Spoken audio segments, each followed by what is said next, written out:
The desert sun burned low over the jagged peaks of the Bloodstone Hills, throwing long shadows across the ruins of an ancient temple. The group of adventurers gathered near a makeshift camp, their voices cutting through the howl of the wind as they prepared for the perilous descent into the dungeon below. The air was thick with the tang of sweat and steel, a foreboding aura emanating from the cracked stone steps leading into the earth. Seated on a weathered boulder, Court the Crimson, a towering barbarian with braided black hair and a jagged scar across his cheek, was sharpening his great axe. The blade gleamed in the dying light, the faint scent of blood still clinging to it from their earlier skirmish with the bandit scouts. His eyes narrowed as he glanced at the others. "So tell me again," he growled, his deep voice cutting through the clatter of equipment. "Why are we risking our necks in some cursed snake hole? Gold's one thing, but this reeks of old magic. I don't trust it." Across the campfire, Elspeth the Whisperer smirked, her pale fingers dancing over the fletching of a black-feathered arrow. The elf's emerald eyes glimmered with mischief, and the faint tattoos spiraling down her arms seemed to pulse faintly in the twilight. "Old magic means old treasure, Korik," she replied, her voice like silk wrapped around steel. "And I'd wager this dungeon holds plenty of both. You can have your gold, but I'm after something rarer." "Rarer?" said a wiry figure leaning against a broken column, his leather coat patched and dusty. He adjusted his wide-brimmed hat, revealing the sharp, angular face of Veilric the Scoundrel, a human rogue with quick hands and a quicker tongue. "Rarer than the gold you owe me for bailing you out of that pit trap last week, Elspeth? Because if this treasure of yours doesn't sparkle, I'm going to start charging interest." Elspeth's smirk deepened, but before she could reply, a low, rasping voice cut through the banter. "You all talk too much," said Hoskarl the Silent, his skeletal fingers clutching a staff carved from bone. The half-dead necromancer's hollowed eyes stared into the fire, his skin ashen and taut over his gaunt face. The Serpent priests were no ordinary cult.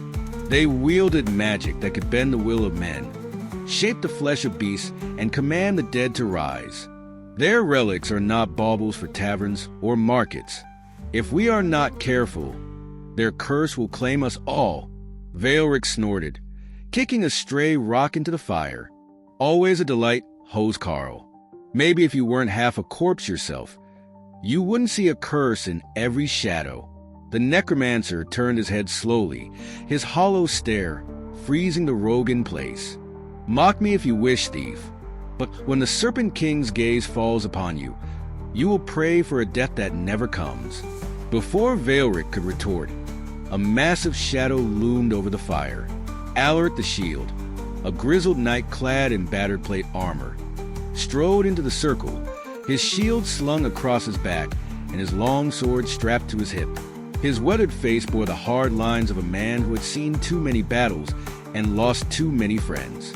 "Enough," Alaric barked, his gravelly voice carrying the weight of command. "We've all heard the stories about this place. The Serpent priests were wiped out centuries ago, their god forgotten and their magic buried. Whatever's down there, we face it together.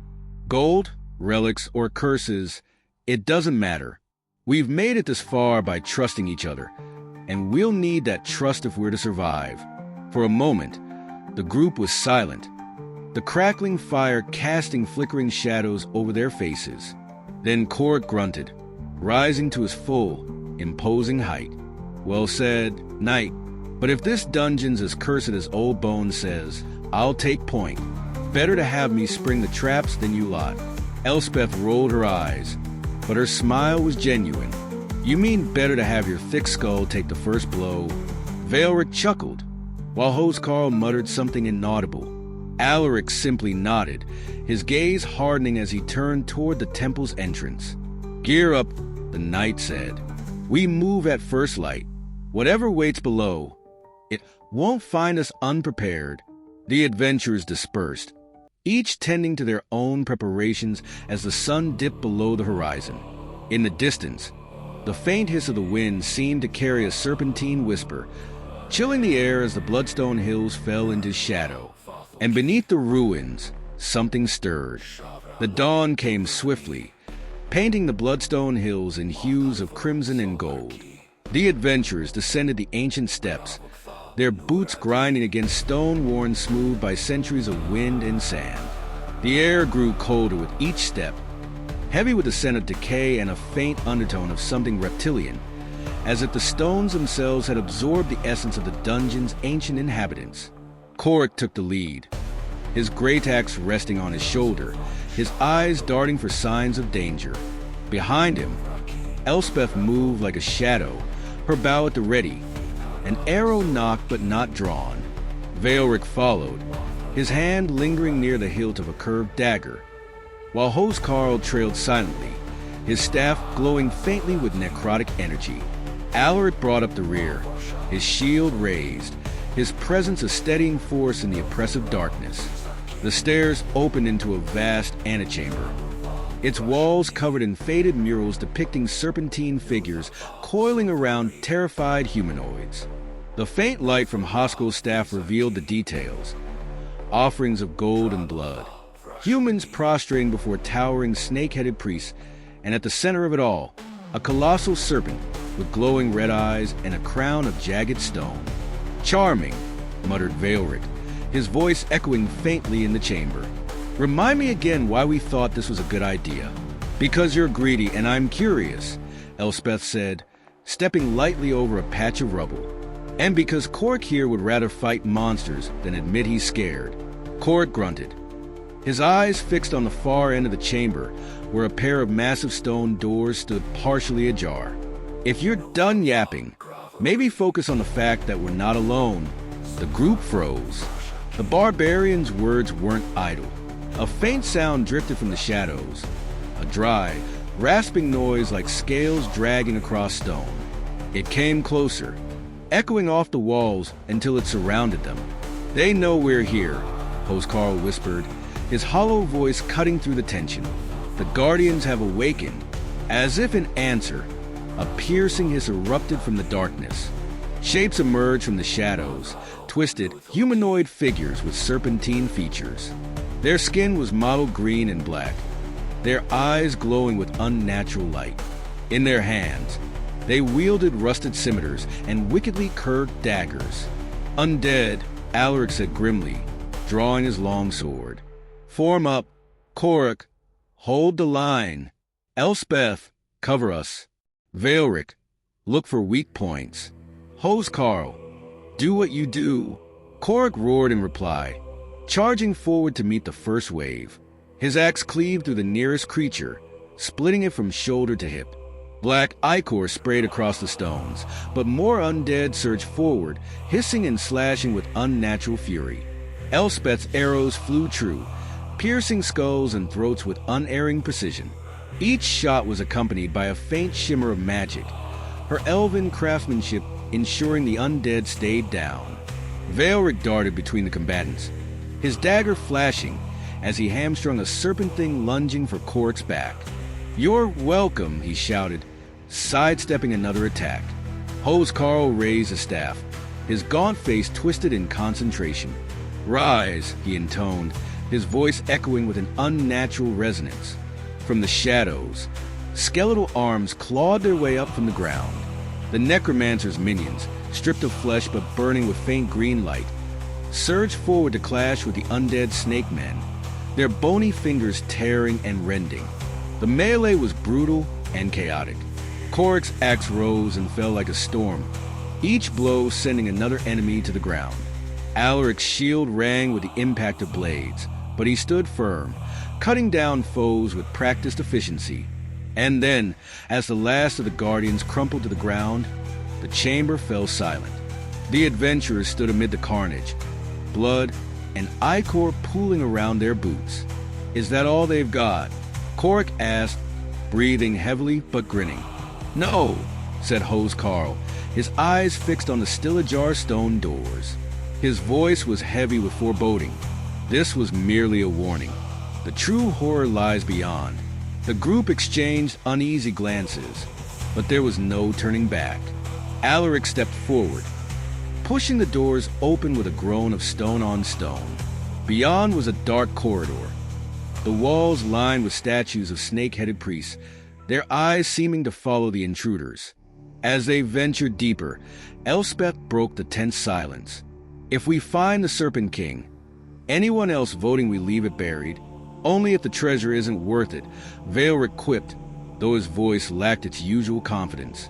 Ahead, the corridor opened into another chamber, and at its center stood a massive stone throne. Seated upon it was a figure that made their blood run cold. A snake-headed man draped in ceremonial armor, his eyes glowing with malevolent light. Though his body was unmoving, the air around him pulsed with a palpable aura of dread. The Serpent King. His gaze fell upon them, and the stone walls seemed to tremble. Then his mouth opened, revealing fangs as long as daggers, and his voice boomed like thunder, speaking in a language none of them understood. "Great," Veilric muttered, his voice barely above a whisper. We woke him up. The Serpent King rose, his movements impossibly fluid, and the air grew thick with dark magic.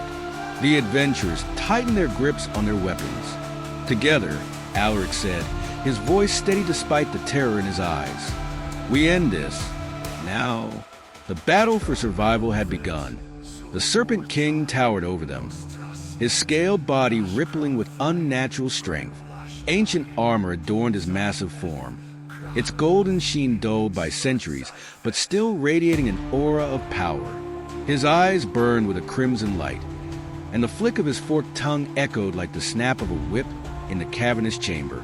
Korik bellowed a war cry and charged first, his great axe arcing toward the monstrous figure.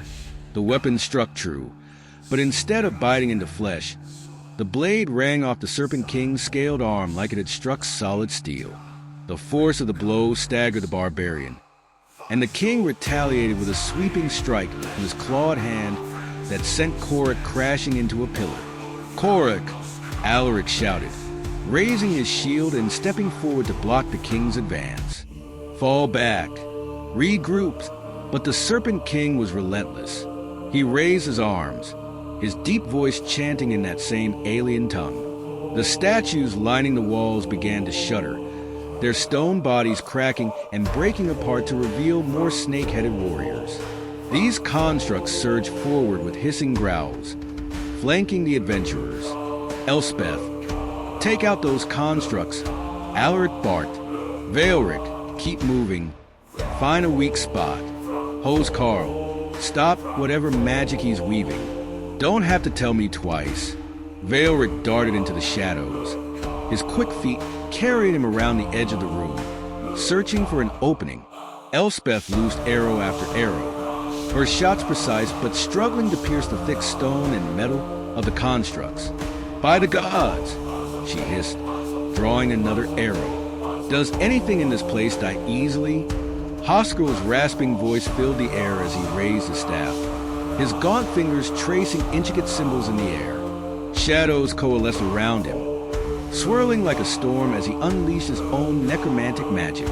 A wave of greenish-black energy erupted from his staff, striking the constructs and slowing their movements. "They are bound by ancient wards," he growled. "I'll unravel them, but it will take time. Time they didn't have." The Serpent King swept toward Alaric, his massive tail lashing out like a battering ram. The knight raised his shield just in time, but the force of the blow drove him to one knee. The king loomed over him, hissing a single word of power that made the air crackle with dark energy. "Not today," Korik roared, rejoining the fray despite blood trickling from a gash on his forehead. He swung his axe again, aiming for the king's tail this time. The blade struck true, severing a portion of the massive appendage. The Serpent King recoiled with a deafening screech, ichor spraying from the wound. That got his attention. Veilric muttered from the shadows. His eyes caught a faint glimmer behind the throne, a golden amulet hanging from a chain on the wall. Its design matched the carvings they'd seen earlier, a serpent devouring its own tail. A power radiated from it, ancient and malevolent. "Elspeth," he called, pointing to the amulet. "I think that's the source of his magic." Elspeth followed his gaze and nodded, already adjusting her position. "Cover me," she shouted. Sprinting toward the throne, her bow slung across her back and a dagger in her hand. The Serpent King turned, sensing her intent. His eyes blazed, and he raised a clawed hand, sending a wave of venomous green energy streaking toward her. Before it could strike, Alaric threw himself in the way, his shield absorbing the brunt of the blast. The knight staggered, smoke rising from the blackened metal, but he held firm. "Go!" he shouted. "I've got him!" Elspeth didn't hesitate. She reached the throne and leaped onto the dais, her dagger flashing as she slashed through the chain holding the amulet. The moment the relic fell into her hands, the room seemed to shudder. The constructs faltered, their movements becoming sluggish and erratic. The Serpent King let out a furious roar, his focus shifting entirely to Elspeth. He lunged toward her, his claws outstretched, but Valeric was faster. The rogue emerged from the shadows, hurling a dagger that struck the king's shoulder, distracting him just long enough for Korik to slam into his side with the force of a battering ram. "Destroy it!" Hoskrul's voice echoed through the chaos. "Break the amulet now!" Elspeth hesitated, the weight of the artifact heavy in her hands. Its power was intoxicating, a seductive whisper promising strength, knowledge, and wealth beyond imagination. "Elspeth!" Alaric's voice cut through her thoughts, his tone sharp and commanding. "Don't let it take you!" With a cry of defiance, she threw the amulet to the ground and drove her dagger into it. The relic shattered with a blinding flash of light, a wave of force rippling outward and knocking everyone off their feet. The Serpent King let out an unearthly scream, his body convulsing as cracks spread across his scaled flesh. Black ichor poured from the wounds, and with a final, deafening roar, he collapsed into a lifeless heap. The chamber fell silent, save for the labored breathing of the adventurers. The constructs crumbled into dust, their magic undone. Korik leaned on his axe, his chest heaving. "Well," he grunted, "that wasn't so bad." Valeric shot him a look, wiping blood from his face. "Next time you say that, I'm charging double." Elspeth stood over the shattered remains of the amulet, her expression unreadable.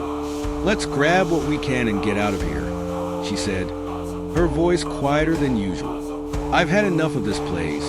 Hoskarl nodded, his skeletal face grim. "Wise. The magic here may be broken, but its echoes will linger. We should not tempt fate." As the group gathered what loot they could find and made their way back toward the surface, Alaric lingered for a moment, his gaze fixed on the Serpent King's ruined form. "Some things," he murmured to himself, "are better left buried." And with that, they ascended into the light, the dungeon behind them, but its darkness would haunt their memories for a long time to come.